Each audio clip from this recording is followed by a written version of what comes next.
Franco, ¿no? Así es. Durante la semana hemos tenido reuniones de comisión donde se han ido tratando distintos temas que seguramente la semana que viene la mayoría de ellos se tratarán en labor parlamentaria para que el jueves se traten en la sesión. El jueves que viene. Exactamente. Bien. ¿Hay algún tema en especial Mira, por lo menos lo que nosotros hemos estado viendo, tanto en la Comisión de Hacienda como en otras comisiones, han sido la mayoría mensajes del Ejecutivo, decirte, los convenios que celebra la provincia y el Ejecutivo tienen la obligación de pasar por la Cámara para que sean aprobados o rechazados. Así que han sido muchos convenios, sobre todo, que hemos estado tratando y que la mayoría de ellos seguramente se tratarán nuevamente en labor parlamentaria para después poder tratarlos en la próxima sesión.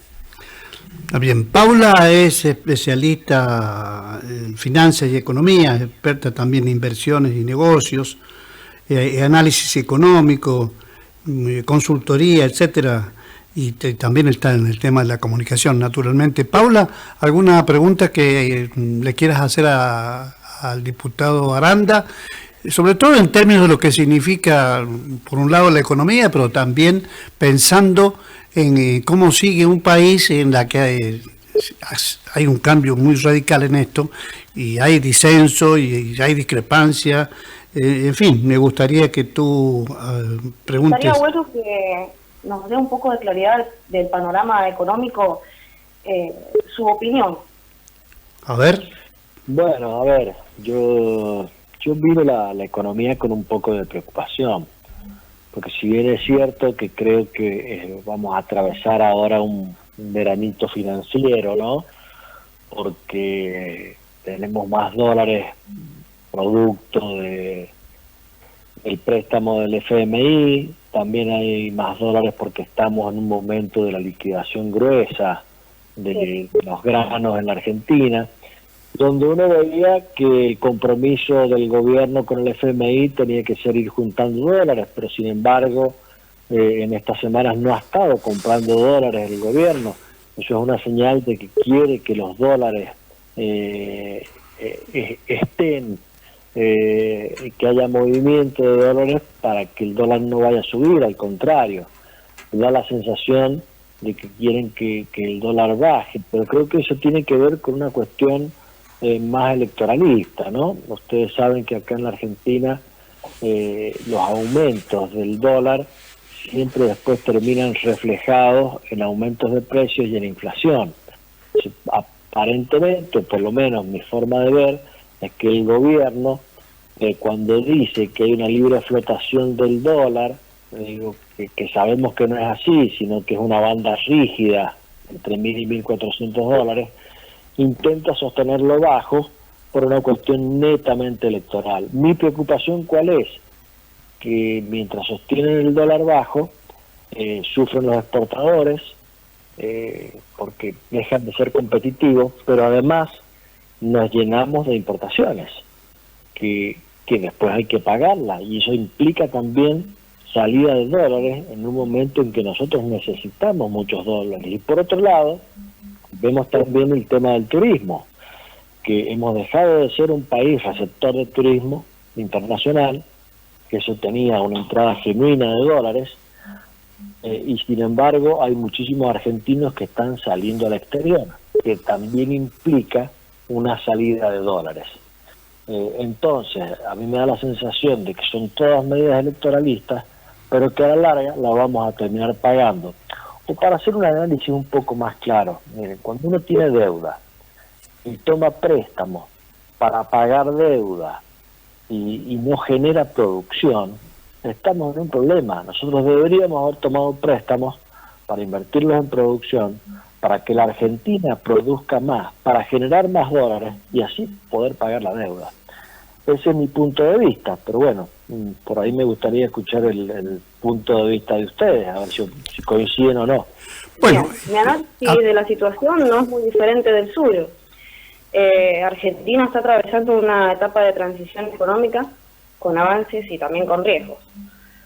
Las decisiones políticas, como la eliminación del cepo cambiario y el acuerdo con el FMI, han generado un clima de confianza en algunos sectores, pero la presión inflacionaria, la alta carga tributaria y la incertidumbre electoral siguen siendo factores claves a monitorear. Si una reforma de Milei ha logrado cierto orden al mercado bursátil y a los sectores productivos, siguen enfrentando desafíos y el mercado hacia la estabilización no está exento de dificultades. Un panorama de altos y bajos, donde la volatilidad se mantiene como un factor clave. Franco. Sí, Carlos. Bueno, esta observación que hace Paula me parece que...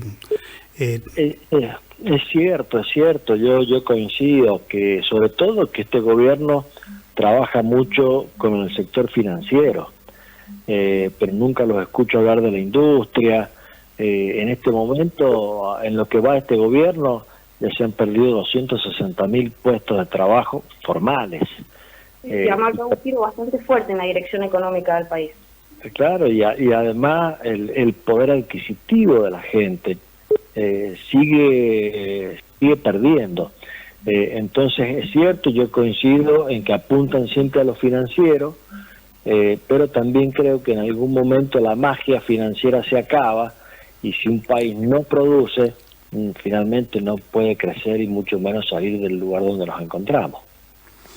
A propósito de no producir, creo que ese debe ser el aspecto más saliente que va teniendo esto, pero necesariamente se están avanzando en varios frentes y es bastante probable que esto se siga demorando y por supuesto vos tenés el sector de campo que ya pegó su grito y otros sectores que importan también, o sea, hay paros, hay situaciones conflictivas con el sindicalismo, con la CGT, y desde luego esto también concurre negativamente, ¿no? Por supuesto, esto, digo, si ya hay volatilidad, todas estas situaciones generan también mucha incertidumbre en los distintos sectores.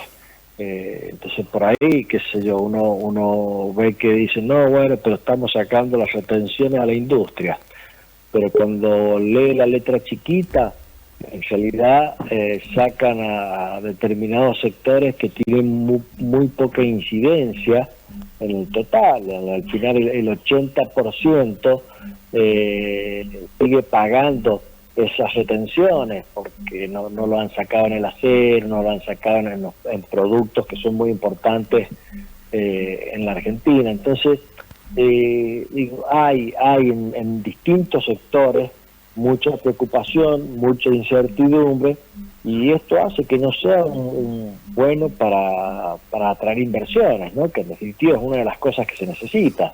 También ha dicho Caputo que van a haber novedades respecto del uso de los dólares y demás, y a mí me sigue dando la sensación de que hay una cierta desesperación por tener más dólares. Miren, entraron en la Argentina 30.000 millones de dólares por el blanqueo.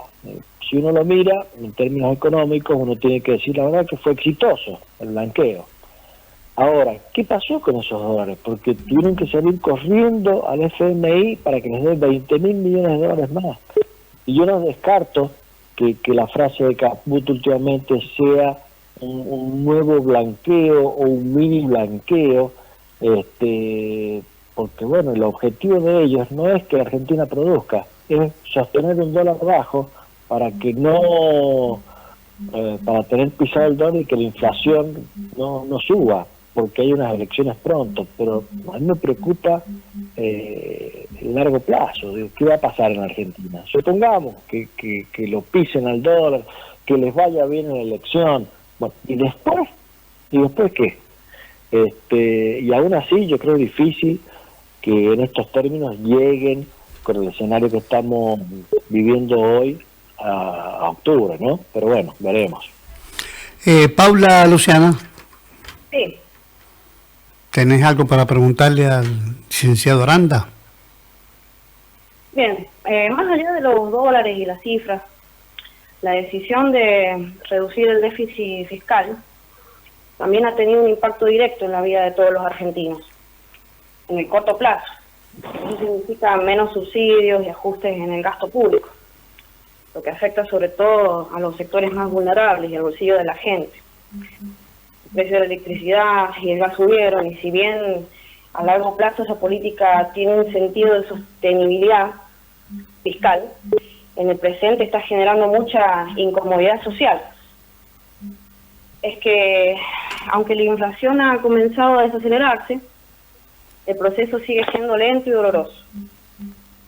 Y pasamos de una inflación anual de cifras exuberantes a una proyección mucho menor para este año, lo cual es un alivio, pero no suficiente para mejorar la calidad de vida de la gente de forma inmediata. Eso, junto con los precios internacionales de los commodities que afectan a los sectores más productivos, como la soja. La soja sigue siendo clave para la economía argentina, pero los productores, por las retenciones y la presión fiscal, reciben mucho menos de lo que obtienen en Brasil. Desde el punto de vista del mercado, el riesgo país ha bajado significativamente. Hoy estamos en menos de 600 puntos básicos, cual es una buena noticia, pero la volatilidad en las acciones sigue presente. El mercado bursátil muestra señales de precaución. Es interesante ver cómo, por ejemplo, Banco Galicia sigue operando con cierta estabilidad, pero los inversores siguen expectantes, sabiendo que el panorama político puede cambiar de un momento a otro. La política económica de Milei está apuntando a una reestructuración profunda, con sus ventajas en términos de confianza externa y previsualización fiscal, pero con costos sociales elevados. Sí, coincido, sobre todo que, a ver, si uno lo mira en términos económicos, es sano que un país trabaje para tener equilibrio fiscal. Eso obviamente que implica un esfuerzo grande de muchos argentinos. Ahora, ¿cuál es el tema? Que la mayoría de los argentinos estaba dispuestos a someterse a ese esfuerzo. Mi miedo es que tanto esfuerzo que están haciendo los argentinos termine siendo para nada. Esto sería un problema, y coincido con vos que el riesgo país ha bajado, y esto implica que los bonos argentinos mejoren su puntuación, y también es cierto la volatilidad que existe en las acciones. Si bien hay algunas que se mantienen estables, hay otras que poderosamente llaman la atención, como pueden ser las de YPF, que han estado cerca de los 50 puntos y hoy las tenés en 35 y no dejan de caer. Entonces, también es cierto que sigue existiendo mucha volatilidad en el mercado. Pero bueno, vuelta a lo de siempre, necesitamos que crezca la economía real, más allá de lo que pueda haber en el sector financiero, de acciones, de títulos públicos, de bonos, o incluso el carry trade que están haciendo, te diría que con anabólicos, si se quiere, un tanto exagerado. Aquí lo que necesitamos es que crezca la economía real, que haya producción, que genere trabajo, que genere empleo, para que se pueda exportar más, para que ingresen dólares genuinos. Pero con este tipo de cambios, los exportadores a ver, en San Juan estamos recibiendo pasta de tomate de China. Acá sale más barato traer la pasta de China a San Juan cuando estamos llenos de tomates, de lo que podemos. Entonces, así se hace muy difícil. Entonces, yo creo que este gobierno, que solamente apunta a lo financiero, debería empezar a poner la mirada en qué solución le vamos a dar a los productores y a los industriales, que son los que verdaderamente van a terminar del carro de este país. Bueno, creo ese es el punto de vista de Franco Sebastián Aranda. Vamos a hacer, Tony, un pequeñísima pequeñísima pausa, porque vamos a ingresar en este bloque para, digamos, avanzar en otras preguntas que quiero plantearle a nuestro invitado con Paula, y que por supuesto necesitamos este pequeño cortecito, si te parece.